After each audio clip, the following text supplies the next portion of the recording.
আজকে বুটের ডাল দিয়ে গরুর মাথার মাংস রান্না করব। অনেকেই কিন্তু মাথার মাংসটা খেতে পছন্দ করেন না, তবে আজকের এই রেসিপিতে রান্না করলে খেতেও কিন্তু ভীষণ ভালো লাগবে।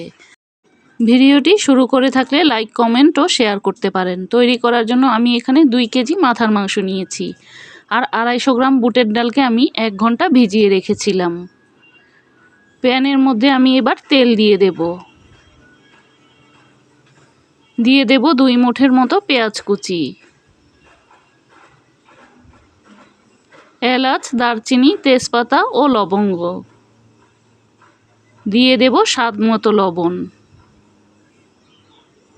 মশলাগুলোকে এবার তেল ও পেঁয়াজের সাথে একটু ভেজে নেব।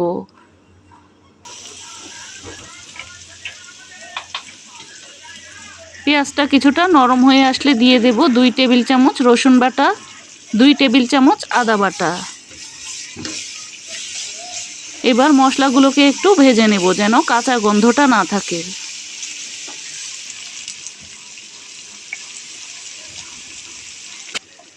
দিয়ে দেব 1.5 চা চামচ হলুদের গুঁড়া, 1.5 চা চামচ জিরার গুঁড়া, 1.5 চা চামচ ধনিয়ার গুঁড়া, 2 চা চামচ লাল মরিচের গুঁড়া। ঝালটা কিন্তু যার যার পছন্দ অনুযায়ী নেবেন। 1 চা চামচ গরম মশলার গুঁড়া। মশলাগুলোকে কষিয়ে নেওয়ার জন্য দিয়ে দেব সামান্য একটু পানি। এবার মশলাগুলোকে নাড়াচাড়া দিয়ে খুব ভালোভাবে কষিয়ে নেব। একটু সময় নিয়ে মশলাগুলোকে সুন্দরভাবে কষিয়ে নিতে হবে। মশলার গা থেকে যখন এই রকম তেলটা ছেড়ে আসবে, তখন আমি ধুয়ে রাখা মাংসগুলোকে দিয়ে দেব। মাংসগুলোকে এবার নাড়াচাড়া দিয়ে মশলার সাথে খুব ভালোভাবে কষিয়ে নেব।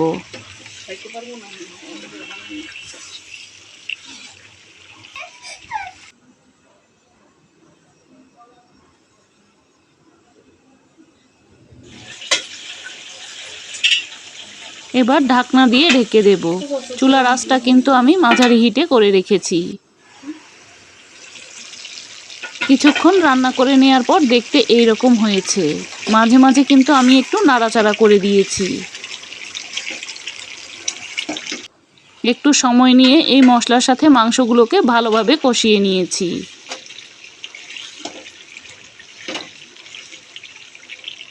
ভালোভাবে কষিয়ে নেওয়ার পর এবার ডালগুলোকে দিয়ে দেব।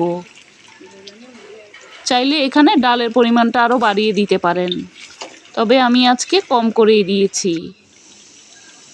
ডালটা দিয়ে আরও কিছুক্ষণ কষিয়ে নেব। মাংস আর ডাল আরও কিছুক্ষণ ভালোভাবে কষিয়ে নেওয়ার পর দিয়ে দেব ফুটানো পানি।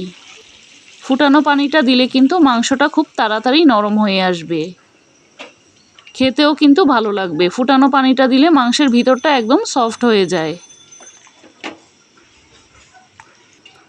এবার ঢাকনা দিয়ে ঢেকে ঝোলটা পুরোপুরি গা মাখা না হওয়া পর্যন্ত রান্না করে নেব। মাঝে মাঝে কিন্তু ঢাকনাটা খুলে একটু নাড়াচাড়া করে দেব। ঝোলটা কিন্তু এখন অনেকটাই শুকিয়ে এসেছে। দিয়ে দেব 1 চা চামচ ভাজা জিরার গুঁড়া। ভাজা জিরার গুঁড়াটা দিলে কিন্তু ফ্লেভারটা খুবই ভালো আসে। এবার নাড়াচাড়া দিয়ে খুব ভালোভাবে মিশিয়ে নিচ্ছি। এখন ঢাকনা দিয়ে ঢেকে আরও কিছুক্ষণ রান্না করে নেব। কিছুক্ষণ রান্না করে নেওয়ার পর দেখতে এরকম হয়েছে। আমি চুলাটা বন্ধ করে দিয়েছি। ডালগুলোও কিন্তু সিদ্ধ হয়ে একদম গলে গিয়েছে। এখন পরিবেশনের পালা। এটা রুটি, পরোটা, লুচি, ভাত সব কিছুর সাথেই খেতে ভালো লাগবে। ভালো লেগে থাকলে একবার ট্রাই করে দেখতে পারেন। আবারও দেখা হবে নতুন কোনো রেসিপি।